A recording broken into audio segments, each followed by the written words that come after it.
자, 다니엘서의 책 이름은 동일하게 다니엘입니다. 다니엘의 이름의 뜻은 하나님은 나의 심판자라는 의미를 갖고 있고요. 다니엘서 누가 지었을까요? 예, 우리 그냥 일반적으로 다니엘이 지었다라고 이야기하고 있습니다. 다니엘은 어떤 사람인가? 우리가 포로를 이야기했죠. 포로로 끌려간 사람도 있었는데 포로 생활이 3차에 걸쳐서 있었다고 얘기했습니다. 그러면서 605년 1차 포로 시기에 바로 다니엘이 끌려가게 됐는데 이 다니엘은 어떻게 사역이 되냐면은 왕궁에서 다니엘 지혜자들과 함께 교육을 받게 되고 그 가운데서 왕의 조언자로서 또 그렇게 활동하다가 바벨론 왕조가 멸망할 때까지 지내다가 페르시아 시대가 시작되어서도 바벨론이 그 위치를 유지했다는 것을 우리가 보게 됩니다. 뭐 기록자 문제 이런 건 여기 있었는데 여러 가지 문제들이 있지만 탈무드나 뭐 예수님도 예수님의 다니엘서는 다니엘이 썼다라고 인정하면서 이 다니엘의 저자서를 인정하고 있습니다. 우리가 보고 있는 다니엘서하고 우리 가톨릭에서 보는 성경하고는 약간 다릅니다. 왜냐하면 여기에 우리가 보는 다니엘서에 추가되지 않은 내용들이 그 가톨릭 성경에는 들어있다고 얘기하는데 확인을 못했습니다. 그런데 그렇다고 합니다. 자, 그래서 우리가 다니엘에 대해서 우리가 알아가는데 다니엘은 선지자는 아니었습니다. 그렇죠? 선지자는 아니었고 하나님께서 그를 한 시대에 부르셨는데 선지자 못지않게 예언도 있었고요. 또 하나님 말씀을 대언하는 사역을 맡았던 것이 바로 다니엘이었던 것을 보게 됩니다. 유다 왕족 가운데 한 사람으로서 당시 바벨론 왕이 각 나라 가운데 좀 유능한 젊은이들을 뽑아다가 왕국에서 교육을 시켰는데 이때 이 남유다의 왕족이었던 다니엘도 뽑혀왔다라고 이야기하고 있습니다. 바벨론의 관리로 일하는데 꽤 오랜 시간 나라를 위해서 일했던 것을 보게 되고요. 자, 연대는 605년부터 536년, 그러니까 또 꽤 오래 살았습니다. 오래 살면서 오랜 기간 동안 사역을 하는데 605년이 태어난 날이 아니죠. 끌려갈 때가 605년이니까 아마 10대 소년이었다고 하면은 그 인생이 나이의 연륜이 꽤 오래되었다는 것을 우리가 확인해 볼 수 있습니다. 자, 그래서 성경은 바벨론이 바사에서 멸망당한 이후에도 그가 계속해서 활동을 하면서 결국 사자굴에도 한번 들어갔다 나왔다는 것을 성경은 이야기하고 있습니다. 자, 우리가 아까 보았고요. 다니엘의 활동 시기는 이제 1차 포로 기간, 이때 끌려가서 바벨론에서 활동하기 시작했다는 것을 우리가 확인해 볼 수 있습니다.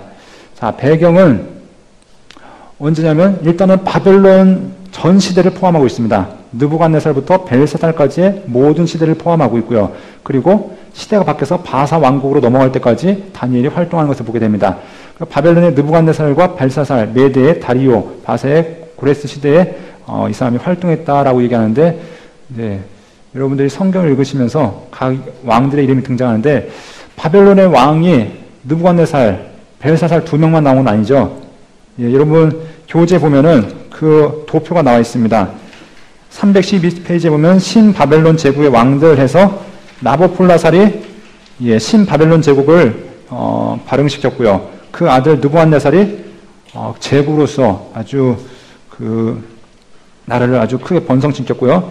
그러면서 누가 그 다음에 왕이 되냐면 에윌무로다, 네리글레살, 라바시 마루두, 그 다음에 나보니두스, 벨사살 이렇게 나오는데 대부분 사람들을 뒤에 나온 사람들은 거의 다 모르시죠? 네, 벨사살 아시고, 근데 이 벨사살은 벨사살이 통치할 때는 어떤 일이 있었냐면 벨사살은 바벨론에서 통치를 하고 있었고 아버지는 그 주변을 다니면서 원정을 하면서 전쟁을 하고 있었습니다. 그러니까 이 벨사살과 나보니두스가 공동 통치를 했는데 나보니두스는 철저하게 아수르의 신을 섬기는 자였습니다. 그러니까 바벨론에 의해서 바벨론 제사장들이 계속 반발이 일어나니까 바벨론에 들어가지 않고 주변 지역을 다니면서 주변 오아시스들을 점령하고 나라의 영토를 확장하는 일에 힘썼고요. 그러면서 그 나라를 누구한테 맡겼냐면 벨사살한테 맡겼는데 벨사살도 나라를 제대로 다스리지 못하고 결국 망하게 되는데, 성경에 보면은 벽에 손이 나타나서 글을 쓰게 되죠. 메네, 데겔, 우, 바르신 해가지고 하나님께서 저울을 달아봤더니 목에 무달라서 너의 나라가 망하게 됐다 하면서 그날 밤에 이 나라가 망하게 됩니다. 그래서 고레스의 군대가 그날 밤에 들어오게 되는데 성경에는 나타나진 않지만 역사에 의하면 무혈혁명이 일어났다고 얘기합니다. 왜냐하면 당시 사람들이 벨사살과 이 나보니두스에게 불만이 많았습니다. 그 이유는 바벨론의 신 마르둑이 있고 또 자기들이 믿고 있는 전통적인 신이 있었는데 이 신을 믿는 것이 아니라 아수르의 신의 이름이 뭔지 아십니까? 예, 아수르의 신의 이름은 신이에요.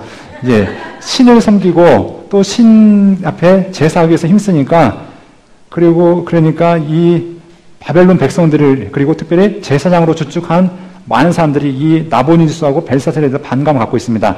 그러니까 이 고레스가 나라를 확장하면서 어떤 정책을 펴냐면 그 각 나라의 문화와 종교를 인정해 줍니다. 그러면서 그들을 모든 것들을 영토만 이제 바벨론 제국에 포함되어지고 그들의 모든 것들을 다 인정해 주니까 주변 나라들이 이 페르시아 군대가 온 것을 반대하지 않습니다. 그러니까 이 바벨론도 어떻게 하면은 야 차라리 왕이 바뀌었으면 좋겠다. 저 나라 보면은 우리 고유의 신을 섬길 수 있지 않을까 이런 기대 가운데 이 고레스의 군대들이 한밤중에 들어가는데 이미 다 성문을 열어주고 어서 오십시오. 그래서 웰컴하면서 다 받아들이니까 그날 밤에 이 왕족들만 죽임을 당하고 나라가 그냥 한순간에 페르시아의 나라로 바뀌어진 것을 보게 됩니다. 자, 이런 배경 가운데 다니엘서가 진행되어지는데요. 바벨론 제국이 꽤 넓죠. 그래서 우리가 알기는 시나이 반도부터 해서 지금 아라비아 사막을 포함해서 여기 엘람이죠. 엘람 제국까지 위는 메데 제국 근처까지 이렇게 확장이 되어졌던 것을 보게 되고요. 자, 기록 목적입니다. 기록 목적 두 가지 함께 읽도록 하겠습니다.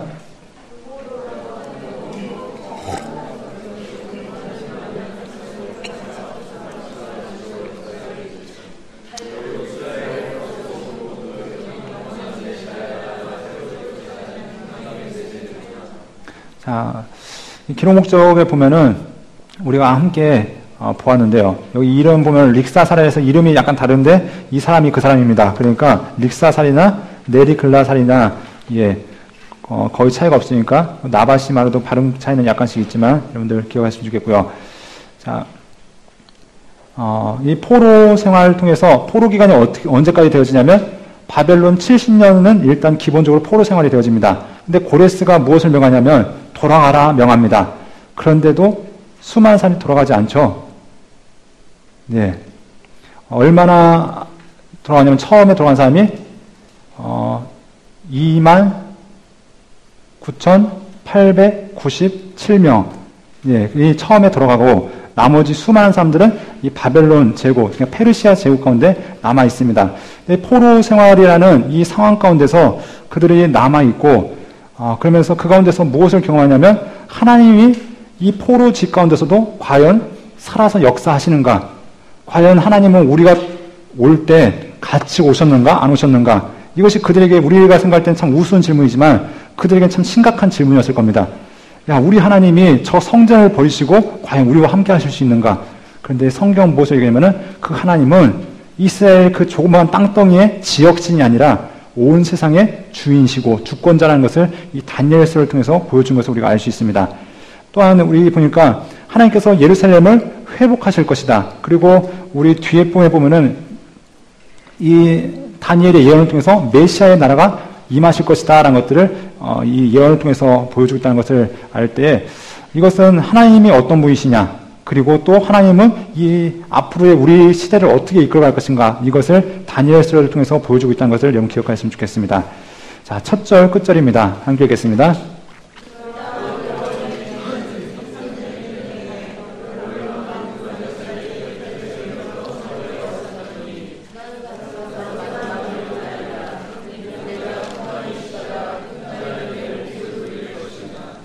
자, 하나님께서 이제 어떤 일을 이야기를 시작하면은 이 다니엘이 포로로 끌려가는 이야기를 먼저 배경을 이야기합니다. 언제 끌려갔느냐?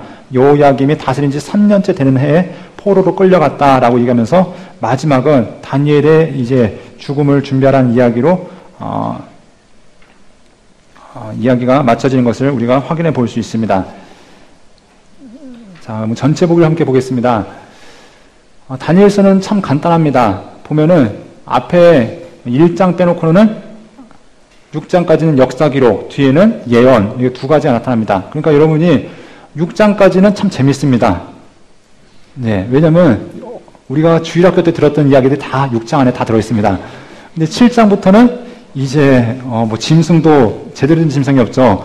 머리가 몇 개씩 나오고 뿔도 몇 개씩 달려있고 하면서 참 해석하기 난해한 이런 환상들이 나타나는 것을 보게 됩니다.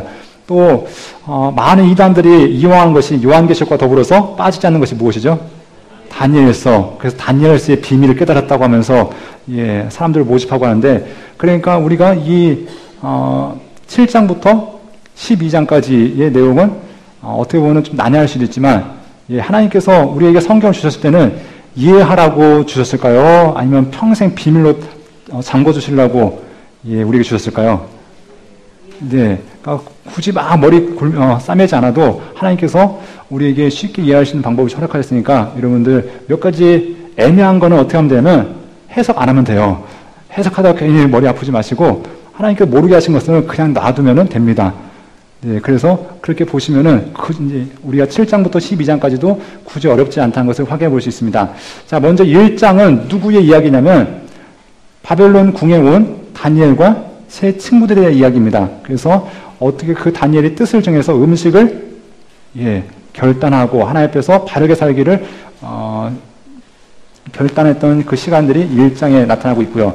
2장부터는 이제 다니엘의 사역이 나타나는데 다니엘과 그 친구들의 사역이 6장까지 등장하고 있습니다. 그래서 2장에는 다니엘이 느부갓네살이 꿈을 꾸고 그 꿈의 해몽을 요청하는 것들, 그리고 3장에는 이제 두라 평지에 금 신상을 세워놓고 그 신상에 절하지 않으면은 푸른 불에 넣는다고 했을 때 세 친구들이 믿음을 지킨 이야기들이 나타나고요.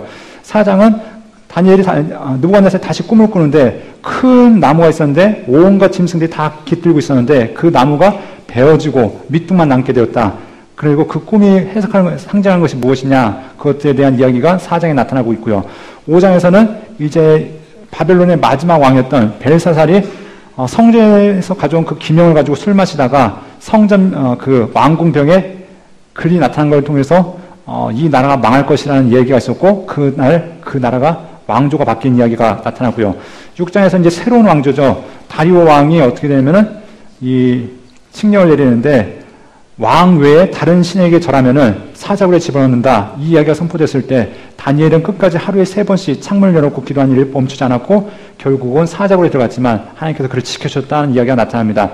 그리고 네 짐승이 나타나는데 여기 보면 표범 같은 짐승도 나타나고 곰 같은 것도 나타나고요. 하면서 이 짐승이 무엇인지, 이 짐승이 각 네 시대를 상징한다, 이것을 이야기하고 있고요. 순양과 순연소를 통해서 특별히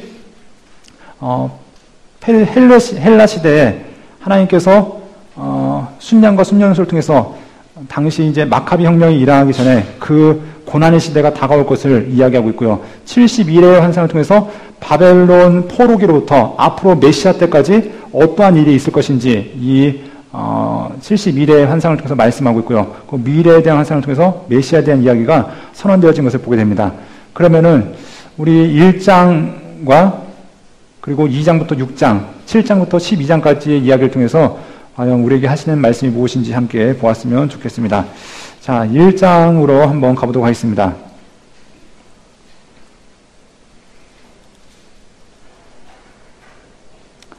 자, 여러분들이 잘 아시는 말씀입니다. 이들이 잡혀왔습니다. 그리고 다니엘과 세 친구들이 잡혀와서 왕의 명령을 따라서 교육을 받고 또 왕국에 필요한 사람들로 준비되어지는데 이들의 갈등이 있었습니다. 그 갈등은 무엇이냐면 먹는 문제 때문에 그랬습니다. 유대인들에게는 하나님께서 명하신 법칙 있죠. 레위기 11장에 보면은 먹어야 될 것과 먹지 말아야 될 것이 있습니다. 그래서 거룩한 음식과 속된 음식에 대해 얘기하는데, 부정한 음식에 대해 얘기하는데, 이 다니엘은 왕이 주는 음식이 율법에서 명하는 음식이 아닌 것을 알고서 먹지 않기로 결단합니다. 그런데 나 안 먹겠습니다 하고 무작정 하는 것이 아니라 지혜롭게 일단은 요청합니다. 내가 한번 며칠 말미를 주십시오. 우리가 한번 안 먹어보고서 우리의 상태가 심각해졌으면 당신의 뜻대로 따르겠습니다. 하지만 상태가 더 좋았으면 우리의 뜻을 존중해 주십시오. 이렇게 지혜를 구했을 때 환관장에 보니까 음식을 안 먹었을 때 도리어 어떻게 됩니까? 도리어 더 건강해지고 그런 것을 봤을 때 이 환관장이 이 다니엘과 세 친구가 바로 이제 음식을 구별할 수 있도록 이들에게 배려하는 모습을 보게 됩니다. 이때 성경에서 뭐라고 하냐면 그들이 뜻을 정했다라고 이야기하는 것을 우리가 확인해 볼 수 있습니다. 여러분, 지금 시대가 어떤 상황이냐면 이스라엘의 암울한 시대입니다. 이제 하나님께서 이제 조만간 이 나라 망한다. 이 나라 멸망시킬 거다 하나님 말씀하십니다. 당시의 제사장들, 선지자들, 왕들, 지도자들, 모든 백성들이 하나님을 떠나서 하나님께 범죄하고 있을 때입니다. 그런데 포로로 끌려온 이 네 사람은 지금 뭐하고 있습니까? 하나님 말씀 지키겠습니다라고 결단하고 있는 겁니다. 모든 사람들이 다 하나님 말씀 외면할 때 하나님 말씀을 가까이 하겠다라고 결심하고 그렇게 살아가기로 부름받은 사람들이 다 하나님 말씀이 아닌 자기 사리사욕을 쫓아갈 때 이들은 그 누가 알아주지 않아도 하나님 말씀대로 살겠습니다라고 결단한 모습을 보게 됩니다. 그러니까 하나님께서 이들을 어떻게 세우시는가? 자, 17절 함께 보겠습니다. 하나님이 이 네 소년에게 학문을 주시고 모든 서적을 깨닫게 하시고 지혜를 주셨으니 다니엘은 또 모든 환상과 꿈을 깨달아 알더라. 여러분 적용을 잘 하셔야 됩니다. 채식을 하면 지혜로워지는 게 아니라 하나님 뜻대로 살아야 하나님께서 지혜를 주십니다. 고기를 안 먹는다고 하나님께서 지혜와 능력을 주신 게 아니라는 것을 여러분 잘 알고 계시죠? 그래서 이들이 하나님 뜻대로 정결하게 살기 위해서 결심했을 때 하나님은 이들을 세우시는데 이제 하나님께서 이 다니엘을 드러내실 때가 됐습니다. 어떤 사건을 통해 드러내시냐면 느부갓네살이 어느 날 꿈을 꿉니다. 그런데 성경은 자세하게 밝히고 있지는 않지만 이 느부갓네살이 꿈을 꿨는데 너무나 대단한 꿈이라 너희 한번 맞춰봐라 이렇게 했는지 아니면 꿈을 꿨는데 생각이 안 나서 맞춰보라 했는지 알 수는 없지만 아무튼 모든 박수와 술사, 지혜자들 불러 모읍니다. 그럼 하는 얘기가 내가 꿈 꿨거든? 맞춰봐. 그리고 해석해봐. 아실 수 있나요? 그랬더니 하는 얘기가 왕이시여 세상에 그런 거 맞출 수 있는 사람은 없습니다. 정말 신이 함께하지 않으면 절대로 할 수 없습니다. 그런데 지금까지 이들은 하나님의 뜻을 자기들은 신의 뜻을 알고 신의 뜻을 해석한다고 했던 자들이 이건 못하는 일입니다 얘기하니까 왕이 열받아서 야 다 죽여. 그랬더니 다니엘이 그 소식을 듣습니다. 그러면서 하는 얘기가 제가 하나님께 기도하고 하나님께 여쭤보겠습니다 하면서 말미를 구합니다.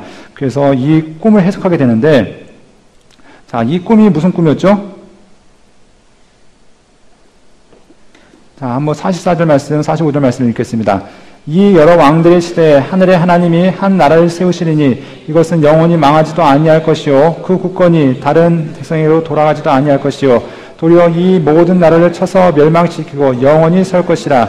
손대지 아니한 돌이 산에서 나와서 새와 녹과 진흙과 은과 금을 부서뜨릴 것을 왕께서 보신 것은 크신 하나님이 장래를 왕께 알게 하신 것이라. 이 꿈은 참되고 이 해석은 확실하니이다 하니.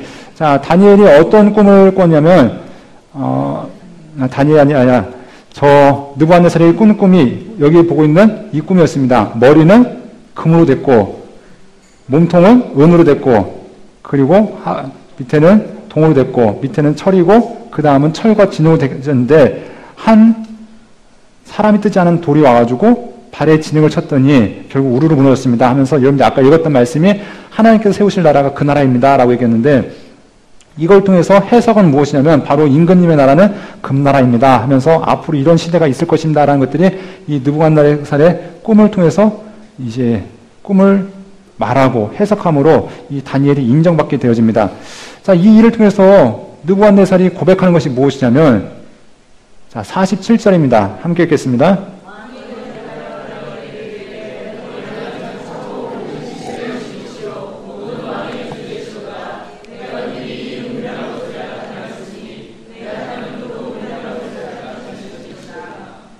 이 이야기를 지금 누가 고백하고 있는 겁니까?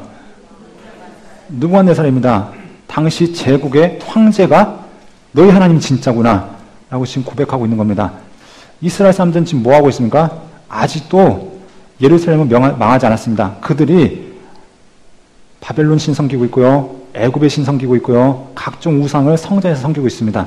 하나님께서 그러니까 뭐라고 하십니까? 내가 떠나겠다 말씀하실 정도로 진노하고 계신데 지금 당시 가장 강대한 나라의 이 왕은 너희 하나님이 진짜구나. 네 하나님밖에 없구나라고 지금 이 왕의 입술을 통해서 고백되어진 것을 보게 됩니다. 뭔가 좀 이상하지 않습니까?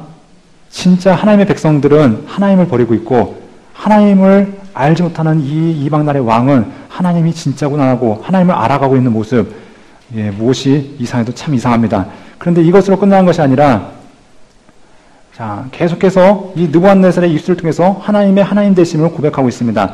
어떤 일이 있냐면 느부갓네살이 금신상을 세웁니다. 어마어마하게 약 30m 가까이 되는 그 금신상을 세워놓고서 풍악을 이제 온갖 악기를 연주할 때 그 신상에 절하라고 이야기합니다. 그런데 어떤 사람이 고발하기를 사드락 메사 아벳느고 하나냐 미사엘 누구죠? 아사랴 맞나요? 이 세 사람이 하나님 앞에 이들이 왕의 신상에 절하지 않았습니다라는 걸 누가 고발했습니다.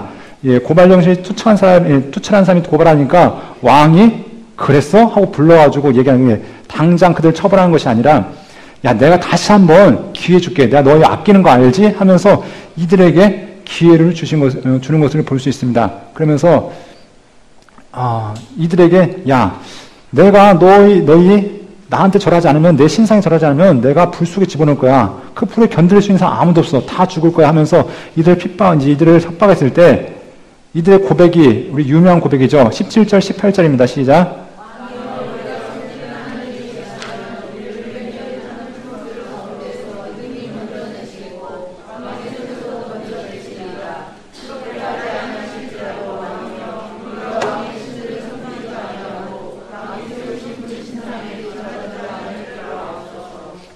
이들이 뭐라고 하냐면은 한 번 더 기회를 주겠다. 야, 내 손에서 건져낼 신이 어디 있겠냐? 라고 얘기했을 때 이들은 왕이시여 하나님께서 분명히 우리를 건져내실 것입니다. 만약 그렇게 하지 않으실지라도 우리는 왕의 신상에게 절할 수 없습니다. 라고 얘기합니다.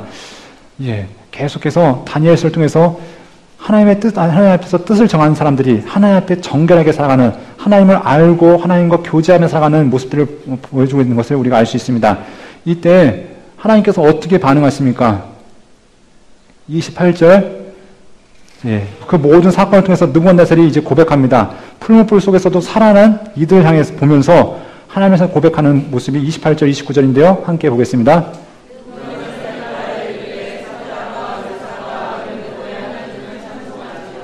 그가 그의 천사를 보내사 자기를 의뢰하고 그들의 몸을 바쳐 왕의 명령을 거역하고 그 하나님 밖에는 다른 신을 섬기지 아니하며 그에게 절하지 아니한 종들을 구원하셨도다.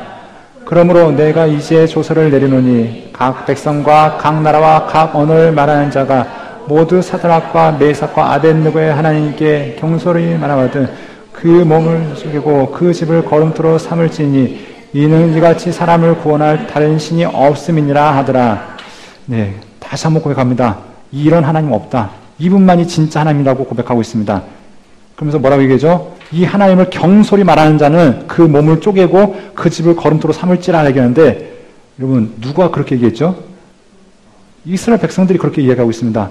하나님의 백성이라고 이야기하는 하나님을 가장 잘 안다고 이야기하는 자들이 하나님을 멸시하고 있고 하나님을 조롱하고 있고 하나님에 대해서 함부로 이야기하고 있었던 것을 보게 됩니다. 하지만 이방 나라의 왕을 통해서는 하나님의 이름이 높아지고 있고 하나님께서 영광 받으신 것을 보게 됩니다. 여러분 하나님께서 우리를 통해서 영광 받지 않으시면 그분은 분명히 다른 방법으로 영광을 받으실 것입니다.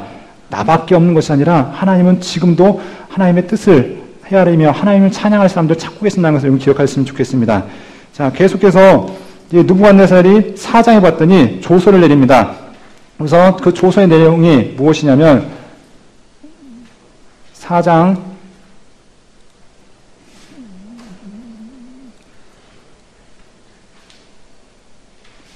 시간이 없다고 하니까 이게 점점 말을 안 듣네요.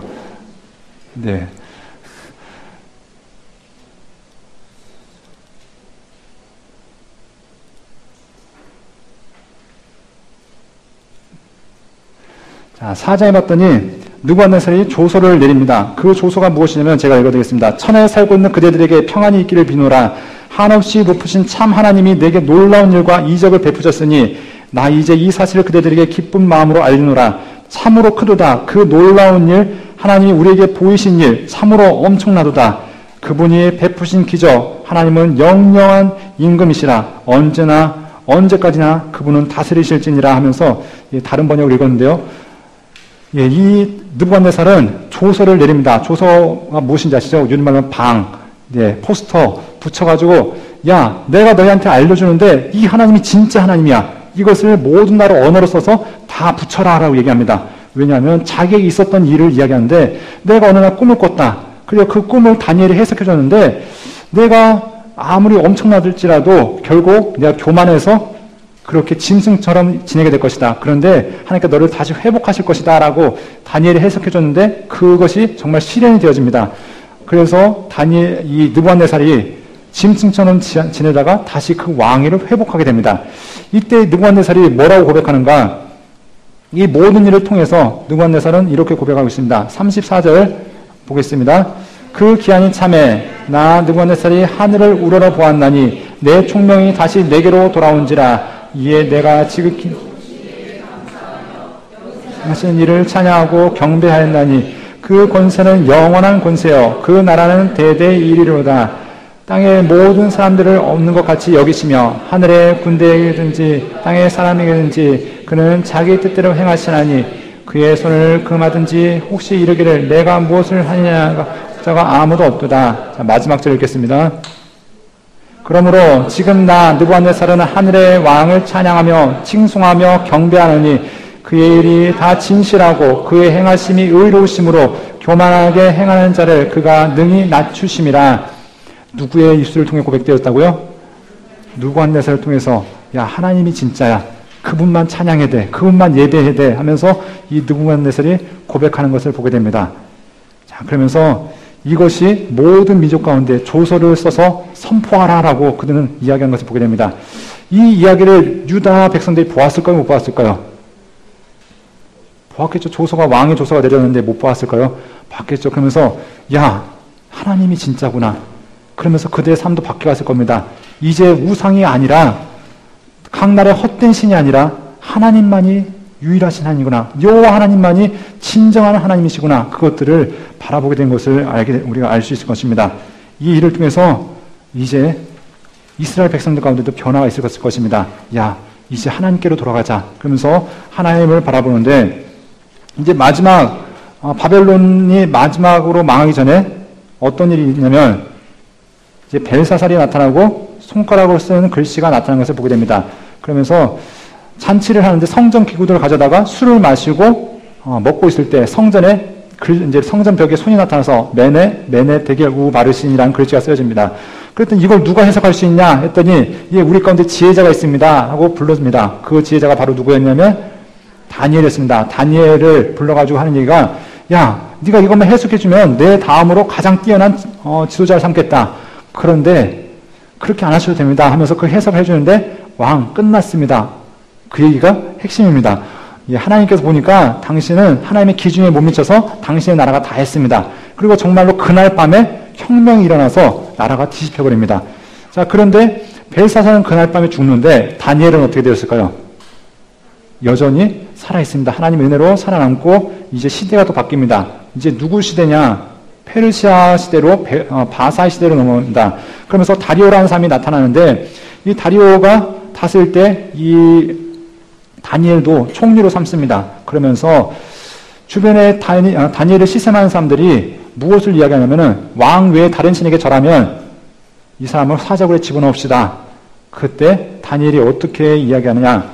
자, 22절, 23절입니다.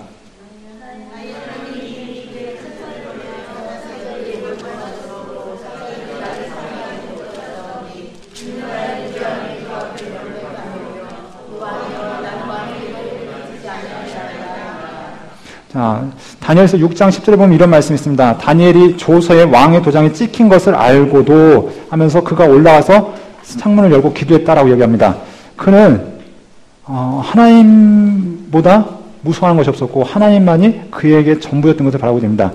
바벨론 그 시간들을 지나면서 다니엘은 더 확신했을 것입니다. 느부갓네살의 고백을 통해서 또 그의 삶 가운데 역사하신 하나님을 통해서 세상의 권세는 아무리 강해도 하나님의 아래에 있다. 이것을 깨닫게 된 다음에 이제 그의 기도 제목이 바뀌었는데 무엇이냐면 하나님께서 이스라엘의 70년 그 시간이 점점 다가오고 있다는 것을 알면서 하나님 앞에 무릎으로 나가기 시작했습니다.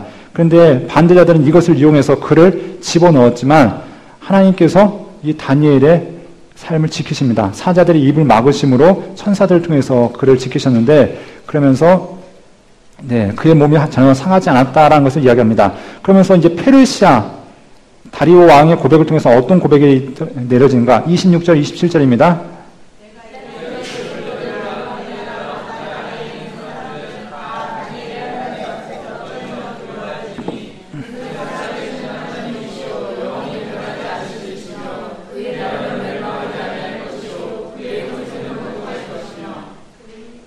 네, 27절.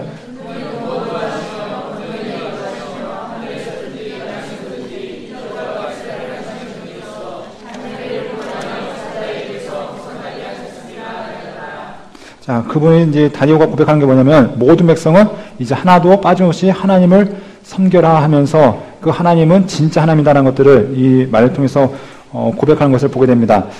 자, 다니엘서는 무엇을 보여주냐면, 따라하겠습니다. 여호와만이 하나님이시다. 그것이 어디의 주제였습니까? 열왕기의 주제. 수많은 선지자를 통해서 여호와만이 하나님이시다. 또한 이 다니엘서를 통해 보여준 것이 무엇이냐면, 여호와만이 구원이시다. 그분만이 인생을 구원하실 수 있다. 지금까지 이 예언자들을 통해서 선언되었던 것이 누구를 통해 나타났냐면 다니엘을 통해서 나타났습니다. 여호와만이 진짜 하나님이야. 여호와만이 진짜 구원이시야. 이것이 다니엘서를 통해 보여줬는데, 이렇게 6장까지 그 모든 표적을 통해서 다니엘의 삶이 바로 하나님을 증언한 삶이었던 것을 보게 됩니다. 이제 7장부터 12장까지 넘어가는데요. 7장부터 12장까지 간략하게 보면 네 짐승에 대한 환상을 보게 됩니다. 바다에서 네 짐승이 나오게 되는데, 첫 번째 짐승은 사자와 같습니다. 그런데 독수리 날개가 달려 있습니다. 이 짐승이 이야기하는 것은 무엇입니까? 첫 번째는 이 나라는 바벨론이라는 나라였습니다. 그리고 두 번째 짐승은 곰같이 생겼는데 앞발 3개가 있었고 새 갈빗대를 물고 있었는데, 이것은 바로 그 다음 이어지는 페르시아를 이야기하고 있고요. 그 다음에 표범처럼 생겼는데 그 등에는 새 날개와 네 머리를 지닌 것. 이것은 무엇이냐면 헬라를 보여주고 있고요. 그리고 마지막으로 철 이빨로 가득 찬 짐승. 그것은 무엇이냐면 로마라고도 있고 마지막 때에 있을 적그리스도라는 이야기도 있는데, 이렇게 각 환상에 대해서 보여주고 있습니다. 그러면서 그럼 환상이 이야기하는 것이 무엇이냐? 여기서는 한 가지만 잡으시면 됩니다. 하나님은 각 나라의 주권자이시면서 과거와 현재와 미래도 다 누구 손 안에 있다고요? 하나님의 손 안에 있다는 것을 이야기하고 있습니다. 하나님은 시간의 주인이시고 모든 공간의 주인이시고, 다시 말해서 온 세상의 유일하신 주라는 것들을 이 다니엘서를 통해서 보여주고 있습니다. 그래서 8장부터 보면은 순양과 순염소에 대한 환상이 나타납니다. 이것은 메대와 바사 제국들과 특별히 알렉산더 사회에 있을 4개의 나라들, 여러분들이 이제 중간사 들어가시면은 그때 자세하게 다루니까 여기서는 굳이 다루지 않겠습니다. 그래서 여러분들이 알고 있는 셀류쿠스 아니면은 그런 나라들이 있습니다. 자, 이렇게 있고요. 이제 마지막 9장을 보면은 71회에 대한 환상이 있습니다. 71회는 네.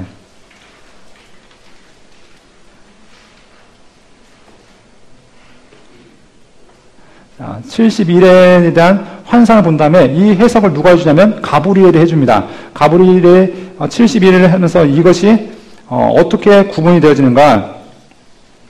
자, 그래서 성경에 보니까 7일에와 62일에와 한 일회로 구분되어진다. 그래서 이 시간들이 바로 어떤 시간이냐. 바로 앞으로 이스라엘이 회복되어지고, 그리고 약속하신 메시아가 오시고, 마지막 그 성전 마지막 하나님의 때가 이루어지는 그것이 바로 70일에, 특별히 7일에, 62일에, 마지막 한 일에 이렇게 구별되어진다는 것들을 통해서 알 수 있고요.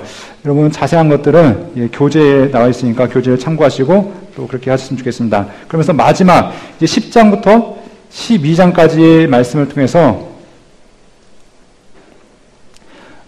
이 다니엘이 히데갈 강가로 나아갑니다. 그 가운데 환상을 보게 되는데, 하나님께서 무엇을 보여주시냐면은 큰 전쟁에 대한 환상을 보여주고 있습니다. 그러면서 다니엘이 이 일을 위해서 기도할 때 천사가 이 일을 돕기 위해서 왔다라고 이야기하고 있습니다. 그러면서 이 다니엘인 11장부터 열방에 대한 예언을 하기 시작하는데, 먼저 메대와 바사야, 그리고 특별히 유대인의 역사 가운데 적그리스도라고 불려지는 안티오코스 에피파네스, 여러분 중간사 하시다 보면 나옵니다. 이 사람에 대한 예언들이 선포되어진 것을 보게 됩니다. 그래서 그 사람을 통해서 이스라엘 남유다가 고난 가운데 닥쳐질 것이다 라는 것들을 이야기하는 것을 보게 되고요. 자, 그리고 마지막으로 12장 유대인에 대한 이야기, 마지막으로 이야기하면서 하나님께서 마지막 때에 환란 때가 될 것인데, 그 환란 때 하나님께서 택하신 자들을 구원하실 것이다 라고 말씀하고 있습니다. 그래서 하나님께서 그들을 구원하실 것인데, 죽은 자들을 다시 일으키실 것이고, 그리고 그들에게 영원한 생명을 허락하실 것이다 라는 말씀으로 이 예언의 말씀을 마치고 있습니다.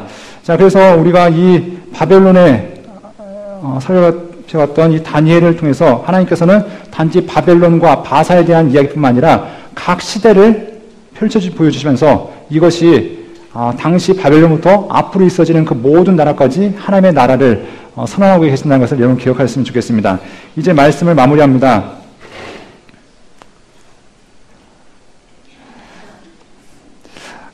이 다니엘서를 통해서 하나님께서 무엇을 보여주셨냐면,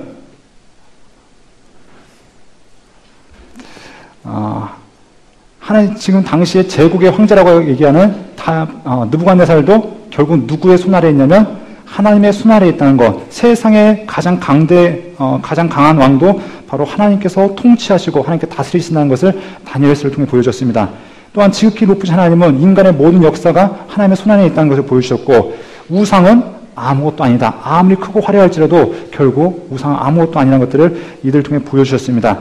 그리고 하나님께서는 분명히 교만한 자를 물리치시고 겸손한 자를 찾으신다는 것을 느부갓네살이 그 7년 동안 고난받는 것들을 통해서 보여주셨고, 하나님을 믿고 의지하면 하나님께서 분명히 구원하신다는 것들을 또한 다니엘서를 통해 보여주셨습니다. 그리고 모든 미래 시간까지 다 누구의 손아귀에 있냐면 하나님의 손아귀에 있다. 그래서 역사는 하나님의 뜻대로 이루어진다는 것을 이 다니엘서를 통해 보여줬습니다. 그리고 분명히 정한 때에 하나님의 뜻은 이루어지게 되어 있다는 것들을 다니엘서를 통해 보여주고 있습니다. 이 일 후에 이제 이스라엘 백성들은 포로 시간을 마치고 또 이제 포로 후기의 시간으로 들어가게 됩니다. 지금까지 이스라엘 백성들에게 끊임없이 외쳤던, 하나님을 알라라고 외쳤던, 하나님이 진정한 여호와가 너희의 하나님이시고 하나님만이 구원자라는 것, 이것이 다니엘을 통해서 성취되었고, 또 이 성취된 것이 이제 이스라엘 역사에 다시 원동력이 되어서 후대를 이끌어가게 되는 것을 보게 됩니다. 여러분, 다니엘서를 통해서 말씀하신 그 메시지, 여러분 하나님을 바로 아시기 바랍니다. 여호와만이 여러분의 하나님이 되시고 하나님이 바로 구원자 되심을 인정하는 여러분이 되어주길 간절히 소원합니다. 우리 기도하도록 하겠습니다. 세상 역사의 주관자이신 하나님을 바라봅니다. 가장 강대한 그 느부갓네살까지 하나님의 손아귀에 있으며 하나님께서 통치하심을 바라보면서, 하나님, 우리의 인생 지금 힘들고 고난과 역경과 어려움의 삶을 지배하고 있습니까? 하나님 앞에 맡기게 도와주시고 하나님과 함께 살아갈 수 있는 귀한 믿음의 사람들로 우리를 붙드시고 세워주시옵소서. 예수 그리스도의 이름으로 기도합니다. 아멘.